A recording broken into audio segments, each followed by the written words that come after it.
প্রত্যেক দিন ওর দাদা ওকে নিয়ে যে স্বপ্ন দেখতেন, সেই ভোর রাত্রে তাহাজ্জুদের সময় উঠে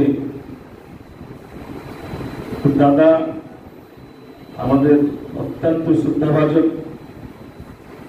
আমি বলবো যে আমাকে রহমতের মসজিদে আমাদের হাজী মুফাক্কির আলী সাহেব আমাকে রেখে গিয়েছেন।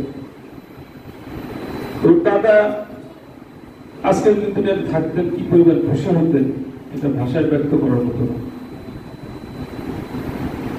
ও এখনো পর্যন্ত বাচ্চা, যদিও গায়ে একটু বড় হয়ে গিয়েছে, শরীরের গায়ে পদে বড় হয়ে গিয়েছে, কিন্তু ও বাচ্চা মানুষ, ভুল মানুষ থাকতেই পারে। ওর দাদা ওখানে যে স্বপ্ন দেখতেন আর যে কষ্ট করতেন, বৃষ্টির মধ্যে ভিজেও অনেক সময় ছাতা নিয়ে সেই ভোর রাতে আল্লাহ সাহেব নিয়ে যাইতেন, আবার আনতেন। মাওলানা সাহেব ওনারা দুই ভাই ব্যবসায় অনেক সময় ব্যস্ত থাকার কারণে এই বৃদ্ধ বয়সে ওর দাদা ওকে যে পরিমাণ গার্ড দিয়েছে, আজকে তার কবর আল্লাহ পাক তেলাওয়াতের কারণে আল্লাহ পাক তার কবর নুরান্বিত করবে। আমি আর মাওলানা সাহেবের ব্যাপারে একটা কথা আমি অনেক জায়গায় বলি যে অনেক জায়গায় মারে, অনেক অভিযোগ অনেক গার্জিয়ান করে থাকে, কিন্তু মাওলানা সাহেব ওরা একটা মাত্র সন্তান, ব্যথার দিলের মধ্যে রাখা সত্ত্বেও তিনি এই কথা বলতেন যে ভাই আমার সন্তানের উস্তাদ মানে আমার উস্তাদ, ওকে মারে, আমি যখন কিছু বলি আমার সন্তানের জীবন নষ্ট হয়ে যায়।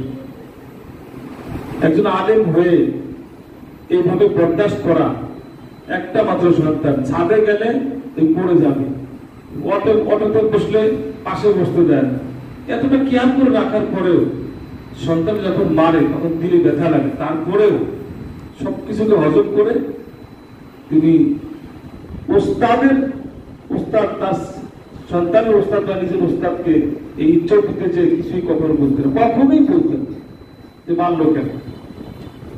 তো যাই হোক, আল্লাহ পাক আমাদের আব্দুল্লাহকে এই পর্যন্ত নিয়ে এসেছেন। আমি মনে করি ও দাদা এই দোয়া, ও নানান দোয়া, বাবা মার প্রচেষ্টা, এই সব কিছুকে আল্লাহ পাক কবুল করেছেন। আর কোরআনে কারিমের মধ্যে আছে আল্লাহর রঙে রঙিন হওয়ার থেকে আর কোনো কিছু উত্তম না। সিবগাতুল্লাহ, আল্লাহর রঙে আসেন না, ওয়া মান আহসানু সিবগাতুল্লাহ না। আল্লাহ পাকের রঙের উত্তম রং আর কোন রং হইতে পারে না। ওয়া রাহমাহু আবিদুন, আর আমরা তার ইবাদত করব। আজকে এই পৃষ্ঠার আয়াতের মাধ্যমে আমরা শেষ করেছেন। আপনি আল্লাহর কাছে উত্তরোত্তর দোয়া করি যে আল্লাহ পাক যেন তাকে আরো উন্নতি দান করে, এই আল্লাহর রঙে রঙিন হওয়ার তৌফিক দান করে, এবং আল্লাহ পাকের ইবাদতের মধ্যে যেন জীবন যায়।